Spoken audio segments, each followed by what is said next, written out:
नमस्कार मंडळी, श्री स्वामी समर्थ. मी इगतपुरीची या चॅनलमध्ये आपल्या सर्वांचं स्वागत आहे. तर इगतपुरीमध्ये सध्या खूप मोठा सीझन सुरू आहे, ज्याला भात लावणीचा सीझन असे म्हणतात. इकडच्या भाषेत म्हणायचं तर आवणीचा सीझन. आणि तो सध्या इगतपुरीमध्ये खूप मोठ्या प्रमाणात सुरू आहे. सह्याद्री पर्वताच्या पायथ्याशी असलेल्या शेतीत येथे मस्त असा भात पिकवला जातो.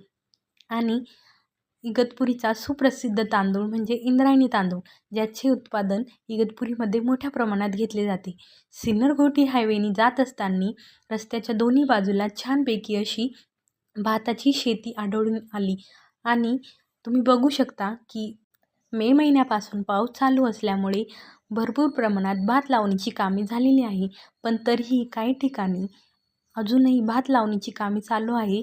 जसे तुम्ही व्हिडिओमध्ये बघू शकता की काही ठिकाणी रोप काढण्याचे, गाळ बनवण्याचे आणि भात लावणीची कामं चालू आहे, जी आम्हाला रस्त्याच्या कडेला पाहायला मिळाली.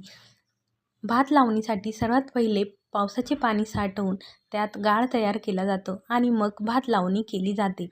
तर सह्याद्री पर्वतरांगांच्या पायथ्याशी छान अशी भात शेती केली जाते आणि छान असे भाताचे उत्पादन घेतले जाते. तर तुम्ही इगतपुरीचे असाल तर तुमची भात लावणी म्हणजेच आवणी झाली आहे का, हे मला कमेंटमध्ये नक्की सांगा. आणि व्हिडिओ आवडला असल्यास आपल्या मी इगतपुरीची या चॅनलला सबस्क्राईब करा, लाईक करा. धन्यवाद मंडळी.